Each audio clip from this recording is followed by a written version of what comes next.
Good morning, good afternoon, good evening around the world. My name is Doug Brunke. I am the founder and CEO of Global Chamber. Happy New Year to those of you that we haven't connected with yet. And even if we have, Happy New Year. And it's a new day. Yesterday was Martin Luther King Day. I think it's really important and to remember his legacy. And it's almost exactly 6 months off of Nelson Mandela's birthday. Mandela Day, I believe, is July 18th. And so the split of that is a good reminder that at least twice a year, maybe twice a day, or as often as it makes sense, to remember these great leaders and how they were able to overcome extremely difficult situations with grace and with elegance and with determination and with flexibility and resilience and resistance at the same time. And I think, given the way the world is today, the geopolitics being one of them, we need to be strong and we need to be resilient. All of us, almost all of us are, probably all of us are entrepreneurs. And so being an entrepreneur teaches us that, right? Because we have this idea for our business or what we want to do, whatever the business is, and it never works out the way we want exactly. We have to shift, we have to move, we have to do different things. So that's a great lesson for life. I think entrepreneurs are well suited for that. Kelly, who's our speaker today, Dr. Lidel Kelly, is one of those really clever and innovative entrepreneurs. I've been so impressed by getting to know him and his successes, how he approaches the market in Cameroon. And so I thought for today at our monthly Global Chamber Africa meetup, it would be very appropriate for all of you to benefit from getting to know more about Kelly and what he's planning to do for Global Chamber in Cameroon. Our goal this year for Global Chamber in Africa is to be present in all 54 countries, including having a leader in every country. We also will have Zazie speak a little bit more about an event that she and others are planning. I thought it was earlier in the year, in May or so, but maybe it's moved to September. So we'll hear more about that, about what's being planned. It could be a different event. But nonetheless, we believe in Africa. We believe in the future of Africa. It's critically important that the mindset of people be shifted toward export, toward producing products, to becoming integral in the business community globally in order for the overall economy, certainly the economies of the countries that are furthest along, and then overall through AFCFTA to rise all boats, while the tide rises. If you're familiar with the book, The Rise and Fall of Nations, it's a fascinating study of what it takes to build an economy and to build prosperity in a country. And that's why I emphasize the point of export as being so important for Africa, the mentality and the leadership and the financing and the funding and the information and all of the skills required to continue to build. And that's certainly my focus over the next couple decades of my involvement with Global Chamber. And also, I think there's great opportunities for all of us to not only help and support, but to benefit. Kelly is our new executive director for Global Chamber Cameroon overall. He's in Yaoundé, and he's also spends a lot of time in Douala. He's very familiar with the country, and he's also been working across Africa as well, and you'll hear more. What we'd like to do today is have him speak and then open up the floor and have questions and have you introduce yourself. Everybody in the room, most of you are members. And then Zazie, I know you're going to be speaking on some things, and I think some other people have some things to say as well. So that all saying, I've already used up 5 minutes of introduction, and so we've got about 55 minutes left. Our goal is to finish at the top of the hour. And so Kelly, I'd like to turn the program over to you for your presentation and then our reaction to that. You are an extraordinary leader, as I've already mentioned, and one of the areas certainly is agriculture. When you and I were talking a few months ago and talking about Global Chamber, I was particularly impressed by your ability to segment the market in Cameroon into different regions and what was required and what will be required, as you've already demonstrated through your own businesses. So could you tell us a little bit more about your view of the opportunities there in Cameroon and any other topics that you'd like to cover today here at Global Chamber? Okay, thank you very much, Duke. Greetings to everybody out there. Like you've rightly said, Duke, I am Dr. Lidel Kelito. My background is in entrepreneurship and innovation, and I have been fortunate to be working in the Cameroon business landscape, where I decided to focus in agriculture. Cameroon is a rich country blessed with natural resources, and Cameroon is the gateway to the Central African Zone, economic zone, that is the heart of the CEMAC zone. If you have been in Africa, Duke, without coming to Cameroon, meaning you have to visit all the 54 African countries. Cameroon is naturally referred in Africa as Africa in miniature, because there is nothing you find in Africa that we don't have it in Cameroon. It is a country that is blessed in the agricultural sector, where we currently have boasting industries in the field of agriculture that they produce cocoa, they produce coffee, they produce cotton, they produce maize, and worse in it, cassava. Cassava is the gold mine of Cameroon, and half of the population of Cameroon use cassava as their staple food.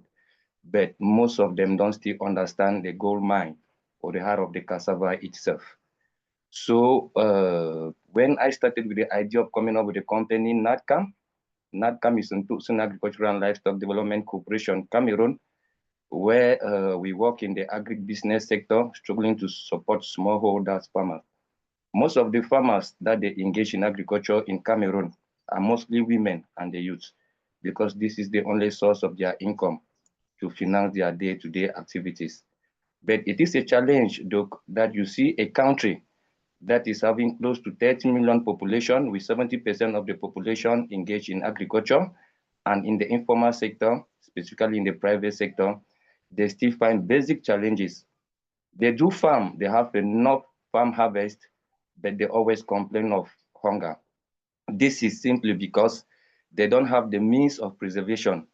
That is why we have food insecurity in Cameroon.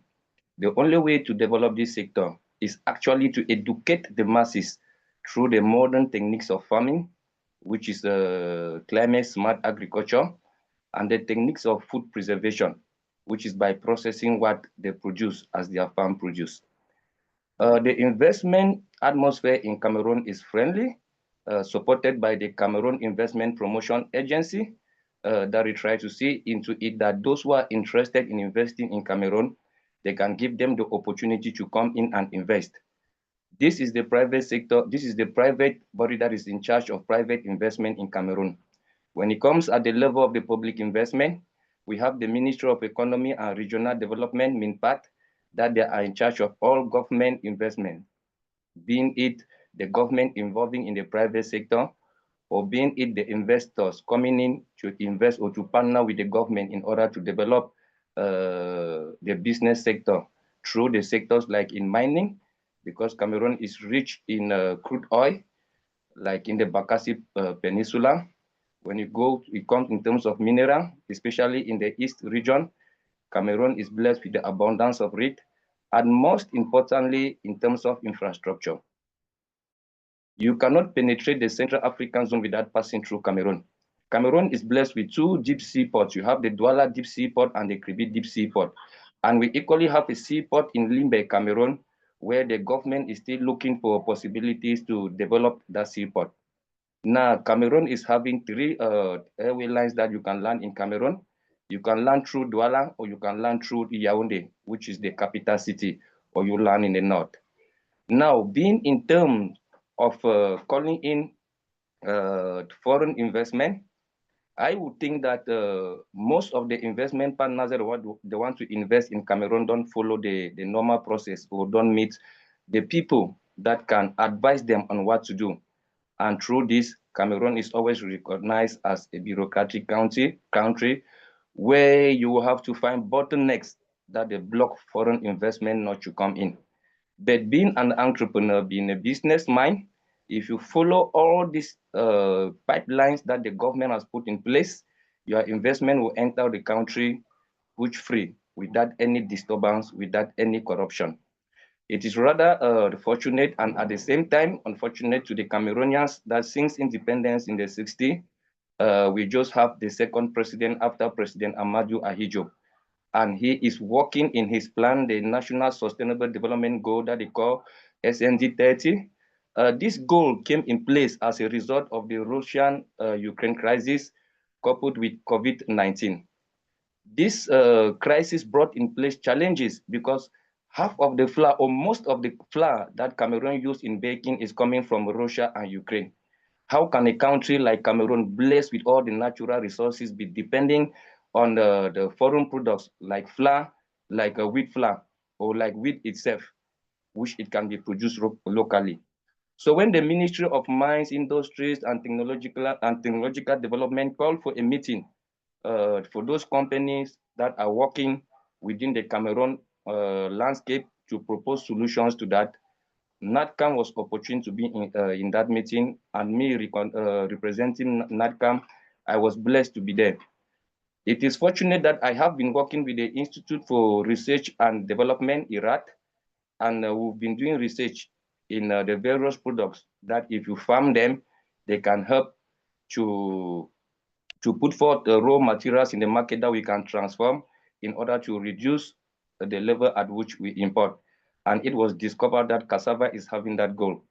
Cassava is a product that if you process it into flour, it can replace wheat flour one-on-one in baking. Why do I talk of wheat flour? I talk of wheat flour because half of the population of Cameroon consume bread. When the shortages of wheat flour started, taking a 50 kilogram of a bag of wheat flour from 19,000 to 25,000 francs, and recently taking a bag of rice from 18,000, 25,000 to 50,000 francs, there was a cry, and the bakers who use this wheat flour had to go on strike. The Ministry of Commerce came on board and started proposing measures to this. This forced the government now to bring up the policy we call the importation substitution. That is the plan of the President of the Republic of Cameroon, His Excellency President Paul Biya. He this year decided that all the industries that are working on this importation substitution, they should remove the value added tax, which is 19.2% of the company income. It is a huge opportunity for foreign investment that is coming into the country. So NADCAM has been working in this sector, trying to see how they can develop the cassava value chain, where we look to process this cassava not only to flour, but to starch, to bioethanol, which can be used as a renewable energy. And equally, this starch can be used by the pharmaceutical industries for the production of tablets. Likewise, the starch is being used by the paper pulp and the plywood industries. The starch is being used by the industries that they manufacture biodegradable plastics. And the starch is used in multiple industries, like the Nestle industry that they use the starch in the thickening of the Nestle milk, where the Guinness SA company use the starch in the thickening of the Guinness produce. This is just part of the advantages we have, Duke, because if I take all the time, I will not be able to explain all the opportunities that abound in this great nation. Therefore, let me just seize this opportunity to tell you, Duke, if you step into Cameroon to do investment, meeting the right people who understand the ecosystem, you will be blessed and you will never forget doing investment in Africa. Equally, in Cameroon, I am presently coordinating the National Advisory Board for the pre-tax force of the National Advisory Board for Impact Investment Ecosystem, where we believe that our investment should not only focus on making money.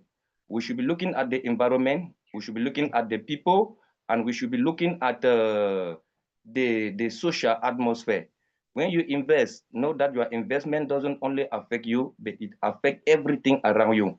So we are doing lots in this particular area, and I must appreciate Zazie, that I have been working with her through the One Ozim program, which is a video marketing, the content platform that they are promoting uniquely made in Africa, being it goods or being it services. And we have been doing a lot, and we are already doing a lot, and we are still going to do a lot. Now, it is a great opportunity when you people made me your executive director. I will be meeting the Cameroon House of Commons that is functioning same like the global chambers. I will be meeting the Cameroon House of Agriculture. They call it in French Chambre d'Agriculture, where they directly focus in developing the agricultural sector, which is a blessed sector in Cameroon.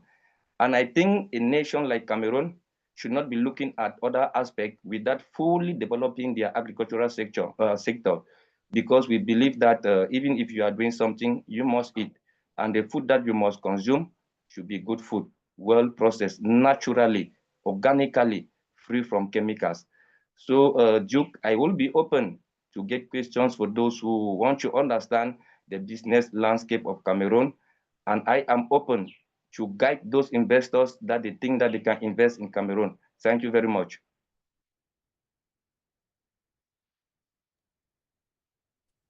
Thank you very much, Kelly. Zazie, you know Kelly and his work. You've been involved in his work. I open the floor to you as well to maybe provide any additional context and if you have any questions or comments, please.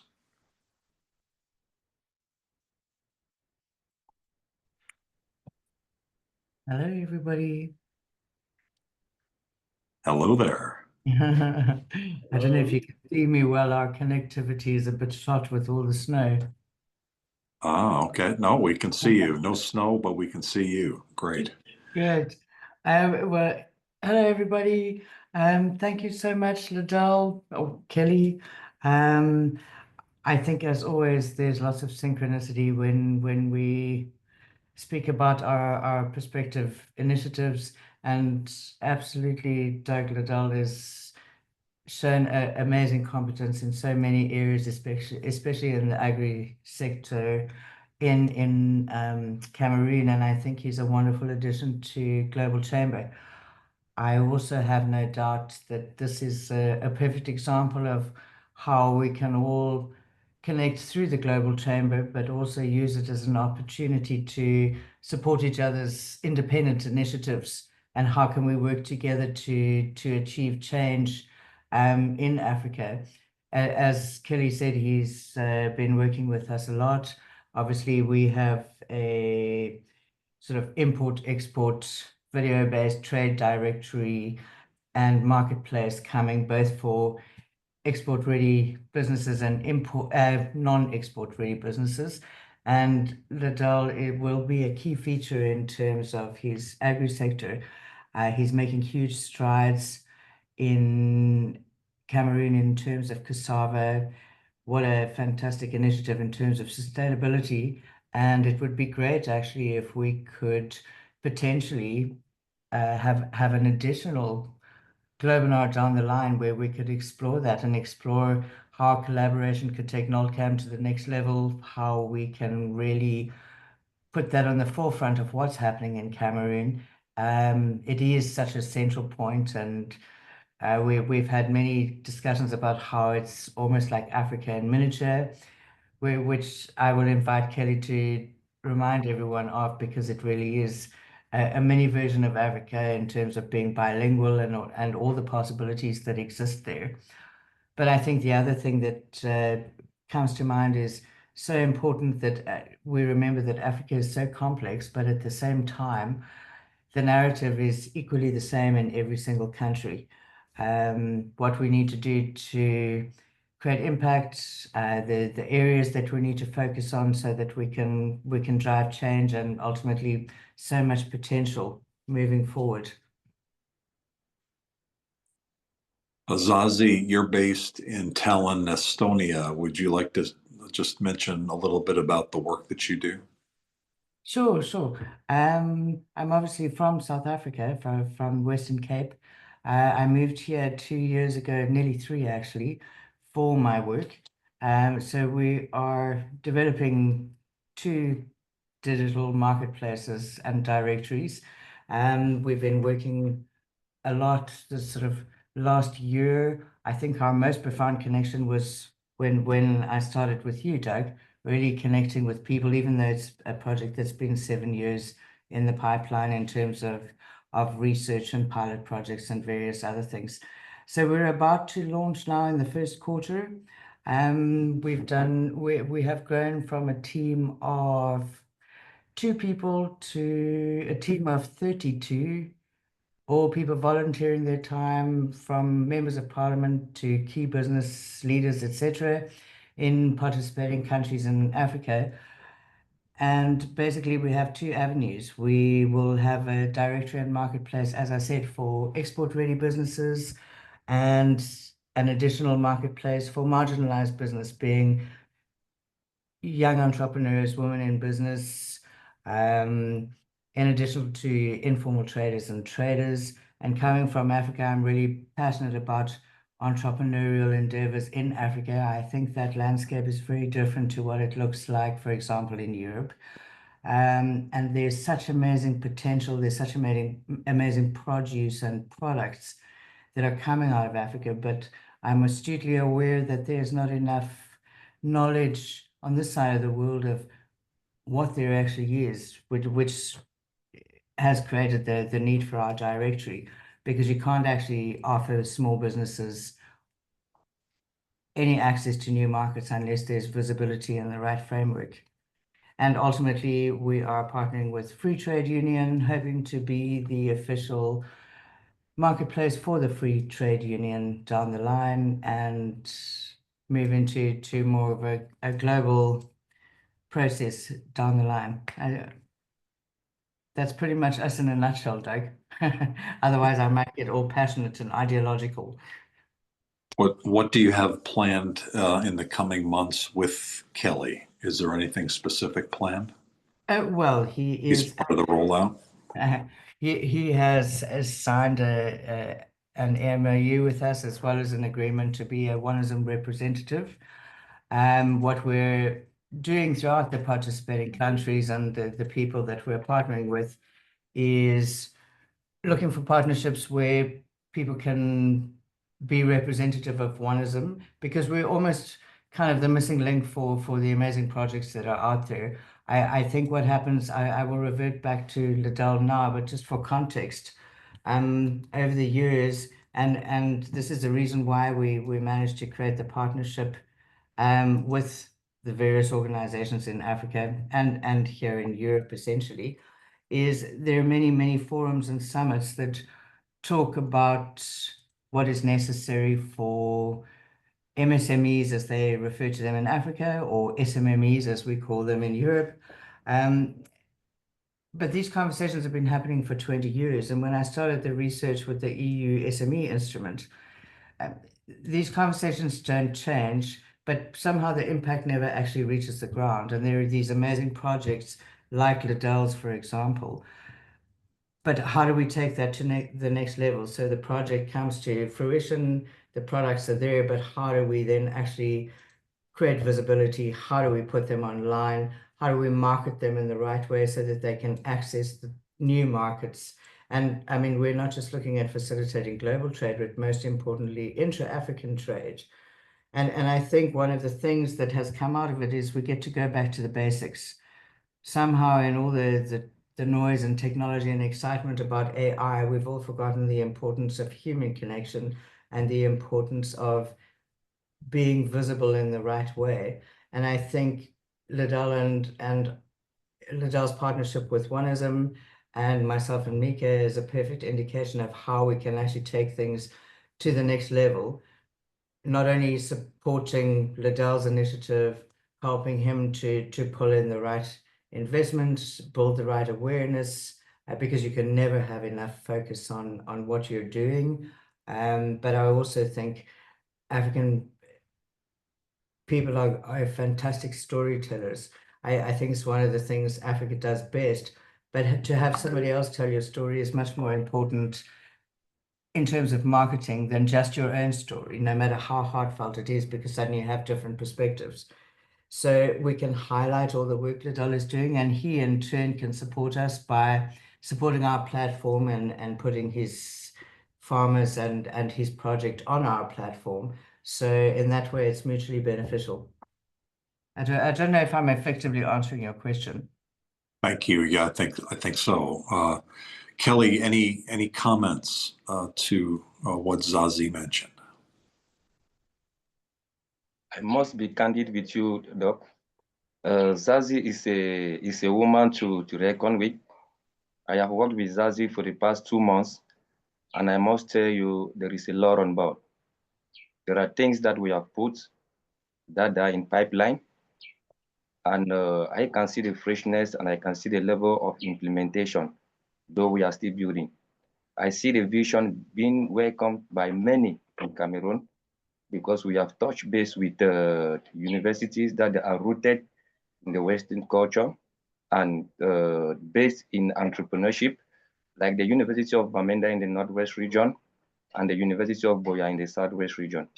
Like I forgot to mention, Cameroon is a bilingual country and the lone bilingual country in Africa where we have English and French. We have 10 regions. 8 of the regions, they are French speaking with the French culture, and 2 of the regions being the Northwest and the Southwest, they have the English culture. That is the way we met from our colonial masters being the French and the Britain. And these colonial masters with their culture, bridging with the African culture, is giving a unique value for the country Cameroon. And I think that with the sound knowledge I have about Cameroon, the business atmosphere, and the innovations that I am going to bring in as a result of my background knowledge in entrepreneurship, working with key minds as Zazie is essentially a blessing. It will change a lot of things in Cameroon. And I want to tell Zazie, I will be booking a meeting in the days ahead with the Prime Minister and Head of Government. That is where I will officially discuss our programs with him so that we can see that before the arrival of June, we have something not only on air, but physically present to control the landscape. And like I mentioned, Zazie, if you touch I'm all Cameroon, ears. yeah, I explain to you, if you touch Cameroon, you have touched the whole of Central Africa, because Cameroon is the gateway into this Central African economic zone. They do their trade through Cameroon. So it is easier to penetrate from Cameroon and go into this zone. They believe so much in Cameroon because the political stability of Cameroon is strong. And I must say the president of Cameroon is a force to reckon with. Is somebody who is out there, and we have key people that they equally play a strong wave in marketing Cameroon. Like we have Samuel Etofis, everybody knows him, he's a legendary footballer. We have Francis Ngannou, who is a legendary boxer. And these two people, they always move with the nation. When you see them, you see patriotism. When you see them, you see Cameroon. So some of us that are working in the business atmosphere, the first thing is the impact. The first thing is the community. The second thing, they are the people. Because if you do business thinking about yourself and you don't think about the people, your business will end in your pocket. So when I came in contact with Zazie, I have seen change. I have seen realities and have seen the traction that we are going to build together. So Zazie, I am there. I want you to utilize my competencies. I want you to utilize my connections, and I want you to keep me going because your ideas are fruitful and they are already producing results. And of course, Doug, I want to say you are bringing key players on board. I have been discussing with them lately, and there is a lot to be achieved. You will get results. Thank you. Looking forward to working with you. There's a few people in the room that I want to make sure we all get to hear from. One of them is my brother, Alpha Mullah, who's here from Cameroon. Alpha, I don't know whether you're able to speak. Are you able to share your thoughts? I'm not sure you know Kelly yet, but he's our new executive director for the country of Cameroon. You and I have spoken quite a bit about Cameroon over the last several years. It's geopolitically and politically been challenging to say the least. And you have, I know, some very strong opinions about that. You've been a successful entrepreneur, and I really appreciate your membership in Global Chamber, long-time support and collaboration. Are you able to make a few comments about the opportunities that you see and any challenges as well?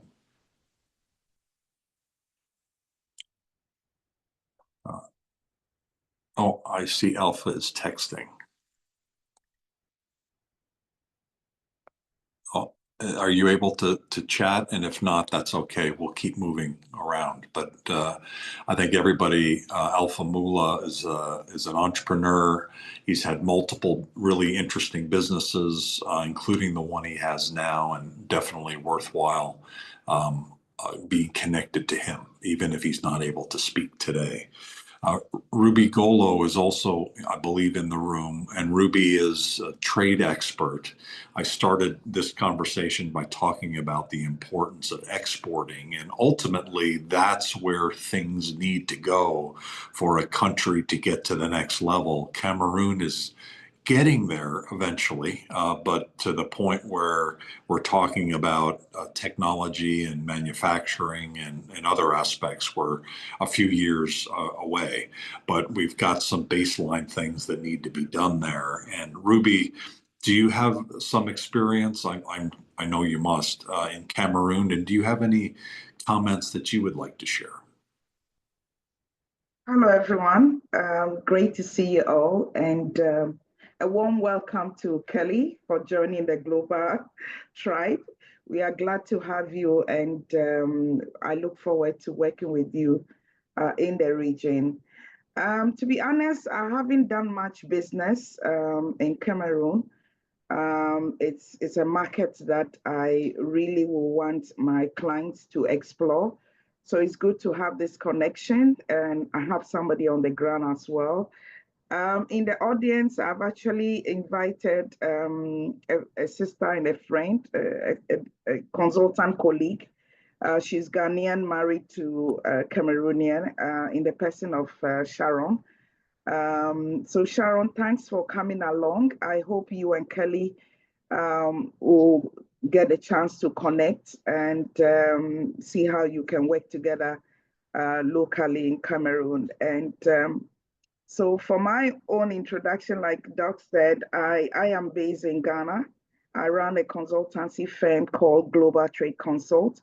We help foreign companies to explore Ghana with their products and services.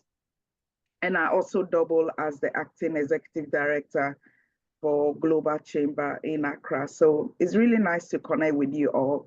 I've put my details in the chat. Feel free to reach out if you are interested in knowing more about Ghana. Thank you, Doug. Thank you. Thank you for your leadership very much. Yvonne Rivers is someone, I'll bet you've been to Cameroon, Yvonne, and you've certainly been all over Africa. She's a graduate of Lincoln University, one of the strongest universities in the United States, and she's dedicated toward entrepreneurship, and really have enjoyed getting to know you over the years. Do you have any comments that you would like to make on Cameroon? Are you there? Absolutely. In fact, I think I just sent a message to Dr. Kelly. We're connected on LinkedIn. One of my mentees is in Cameroon. who runs Donna Girl Technology. She's been a mentee of mine, and she was part of the Mandela Fellowship. And so she runs tech, and actually I've done some work with her and young girls. I know some people at the Embassy of Cameroon. So yes, connected and on the ground with Cameroon. The Mandela Washington Fellow that you have been involved with, where have they been from? Which city did they come into? Are you working with them on a regular basis? It's when I say infrequent, I had been working with her before. Can you hear me? I had been working with her before she became part of the fellowship. So she's in, is it Timu, Cameroon? Got it.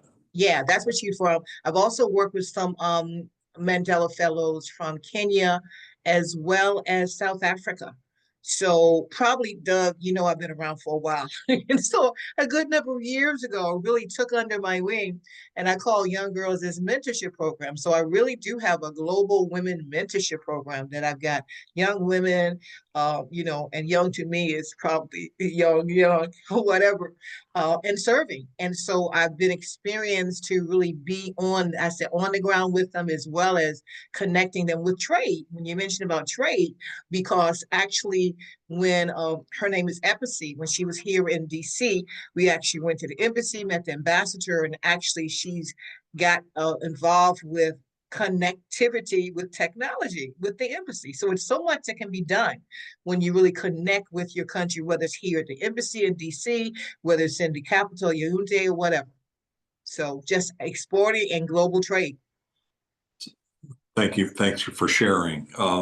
Based in the New York area, both Jamil and I think Kwame, you're in New York as well, with activities in Africa. So thank you for joining today. I see Nima in Tanzania. Thank you for joining. And Ogbonna, thank you for joining as well. Long time involved with Global Chamber. Does anybody have any questions or comments for Kelly or anything related to Africa, please? Just unmute yourself and go ahead.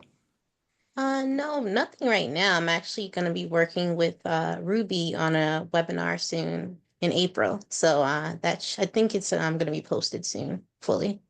Okay, I saw some of that. So looking forward to that. Thank you. Jamil is involved with importing products from Africa. So thank you, Jamil. Sorry, Ruby. Yeah, so I have a question for Dr. Kelly. Cameroon, I know, is a Francophone country. So I just want to know, what is the business language there? Is it French first before English, or both? I'll be interested to know how it works. Like I said, out of the 10 regions, the main language there is French. But I must say this: English is a business language, not only in Cameroon but the world. And for the past years now, our brothers of the Francophone regions, they decided to embrace the English educational system by sending their children to study in the various two universities that I have mentioned, the University of Bamenda and the University of Boya. So you can communicate in English, you can do it in French. Everything is perfect because the system in place, they have understood that to do business, you must follow the language that everybody understands. Thank you. That helps for sure. Alpha, I got your message that you're dropping off the kids, so hopefully you can join. I think I have about 20 minutes. Kwame, you were briefly unmuted. Did you want to say something? Yes. Happy New Year to all of us. Yeah. Happy New Year. It's good listening. Yes, it's good listening to Dr. Kelly giving us an overview of the business landscape in Cameroon. That some of us can take opportunity in future. And I also thank you for this platform that will talk about Africa, which is coming up as one of the biggest places to do business. So there's more we can do, and thank you. On that, thank you. Thank you, Kwame. What do you do, and what are you working on this year? Is there anything that we can do to help you? Yeah, so basically I do the import and export, and I look into Ghana and some other African countries, and also looking into Asia, where I can get some consumable goods and machinery to Ghana and the USA.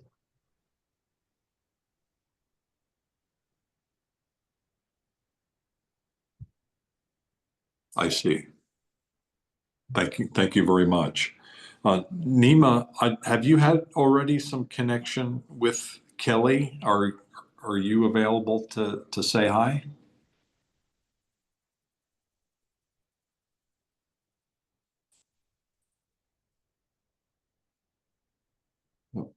Possibly not.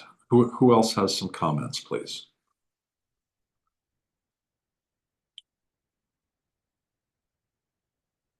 Don't be shy. How do people feel about, I know, Ogbonna, you undoubtedly have some thoughts and opinions about what's going on in the region, whether it's in Nigeria or other countries. What are you working on this year, and are there ways that we can help and support you? We'd love to hear from you. All right, thank you so much, Doug, and Happy New Year, everyone. It's good to be here and listen to everyone and their presentations. Fairly speaking, a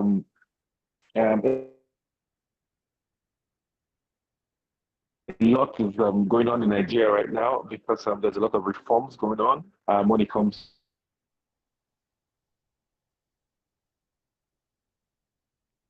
Well, looks like we lost Ogbonna. Are you there? It doesn't appear so, but Nima is on. Nima, are you there?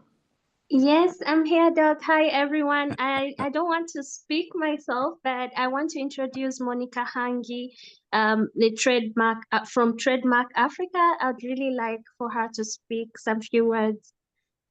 She's someone who holds a lot in Africa and Tanzania right now in trade. So yeah. Wonderful. Hi, Monica. How are you? Hi, good evening, at least from my side where I am. How are you? Very kind to meet you. Where are you based? And tell us a little bit more. Well, thanks a lot for inviting me. Neema reached out last week and invited me to join the advisory team for the global chapter in Tanzania, and I'm very excited to be a part of it. I'm based in Dar es Salaam. I work with Trademark Africa. It's an aid for trade organization. We work extensively in Africa, the continent, to facilitate trade, and we work with governments. We are present in 14 countries. I am a regional director responsible for 7 countries. I'm heading the program in Tanzania, Kenya, Uganda, DRC. That's a continent by itself. South Sudan. I'm also supporting the work that we do with the EAC Secretariat, as well as Uganda. So those are the countries that I'm heading right now.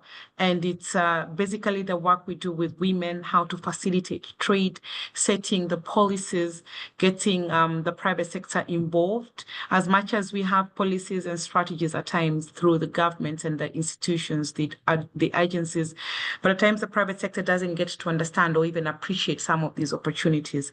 So we work very hard to bring in technology as well, how to facilitate time saving, cost saving as well, to do trade across borders. How do we work with the border communities for them to also benefit from all the interventions that are being done, the facilities at borders, and that really makes up most of the work that we do, targeting women traders. We have now expanded and are working with the youth. We are working basically to support SMEs as well as they get into expanding their businesses.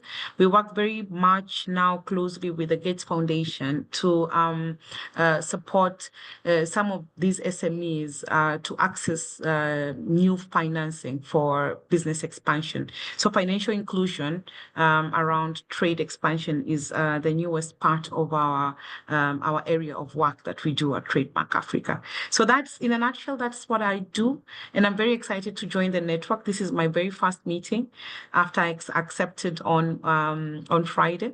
So baptism by fire, I guess. But I look forward to meeting and knowing more on what is being done across the other regions and what more we can do in Tanzania to benefit from these opportunities, to open up opportunities. I know we are hosting an event here in May. I'm very excited to be a part of that, to also meet and also open up opportunities that are here in Tanzania for everyone else in the global. Thanks a lot. Fantastic. That's great information. Who then do you primarily look to meet, for that type of work? It's so critical, especially with AFCFTA, that the cross-border trade and the border activities be facilitated. It's an endless struggle to continue to process that, to make it more transparent, to speed it up, et cetera. Are you working primarily with government entities, or tell us a little bit more about who ideal connections are for you?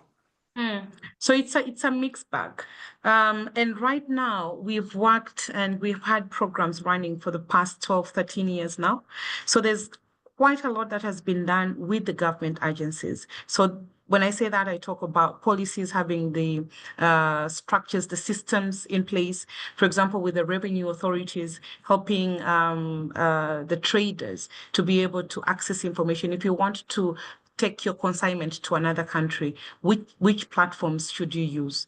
Then they're linking you up with the businesses, the available opportunities on the other side. What are the compliances? So the standards measures, the sanitary and phytosanitary requirements. Those are some of the things that we link up. So where we are seeing a gap right now, and that's where most of our focus is. So I think maybe this might respond to your question quite a bit, is around now bringing the private sector on board, the business people, the SMEs. Then now we have the systems. I like saying we've already built the football pitch. We now need the players in there to start making use of the facilities, using the regulations which have already been put in place. How can we support the private sector to make, to benefit out of all this? So that is where most of our focus is right now, looking at the women traders, looking at the youth, where are the challenges? If you want to expand your business, what is holding you back? And at times you'll be surprised. It goes back to very basic information, not knowing how to account or to manage your finances, for starters. So can we start putting in the capacity building that is needed? How do we expand on the linkages, linking traders in Tanzania with traders or the available market in Uganda or in West Africa or in Southern Africa? So that is what we're doing right now, just to, expand on the trade networks. I see. Fantastic. Yes. Well, Right. Thank you for your leadership, and thank you for joining the advisory board there. Very excited. Thanks. Ogbonna, we had to move away from you because the sound got cut off. Are you still available to complete your thought there? Oh, yes, Doug. Yes, Doug, I'm here. Okay, I think it was the network went off.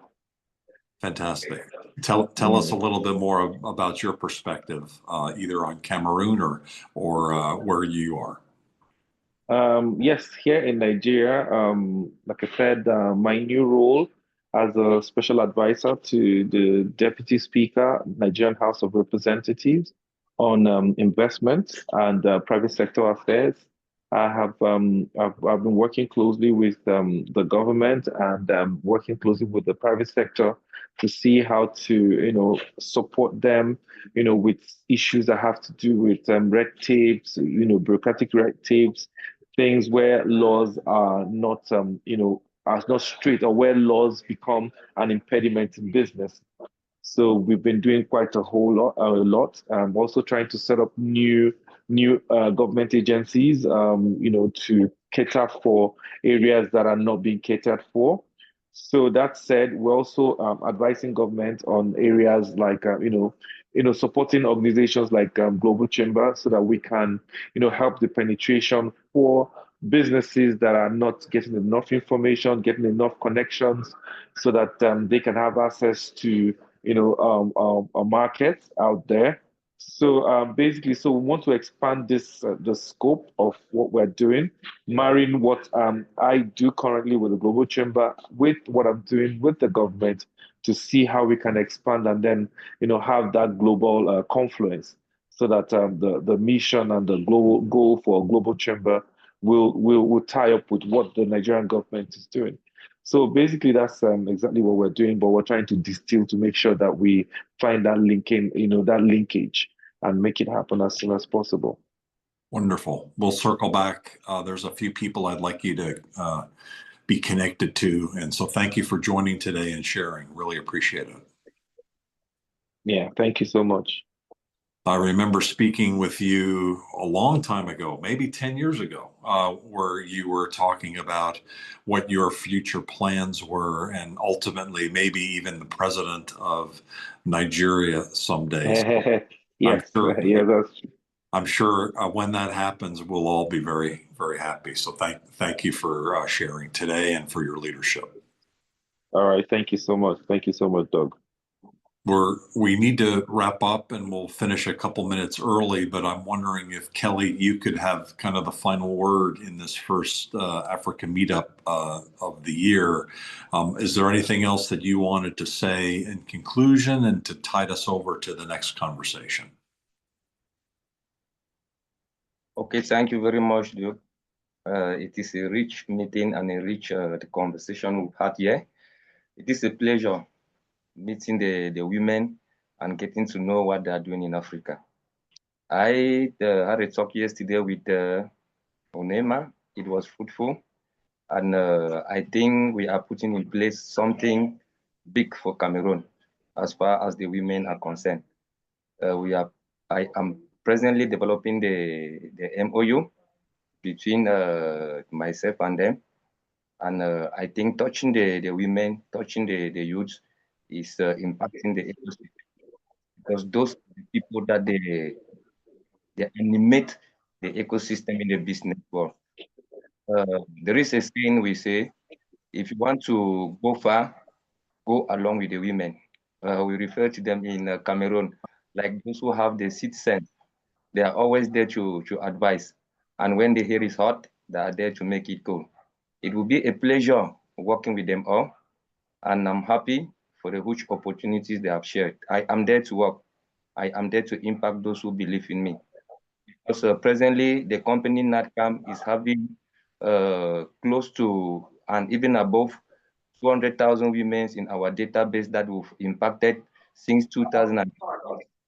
And these women that are looking to me, they are looking up to NATCAM. I think I cannot do this alone.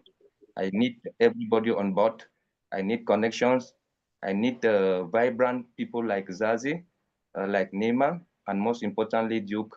We are looking up to you for the global connection, not only as a place to share ideas, but bringing what is good for Africa. If you have been taking statistics, you will see that around the late 50s and the early 60s, we had Europeans in Africa. Any African you see, you saw 4 Europeans. That is how the system was used to colonize Africa, I must say this.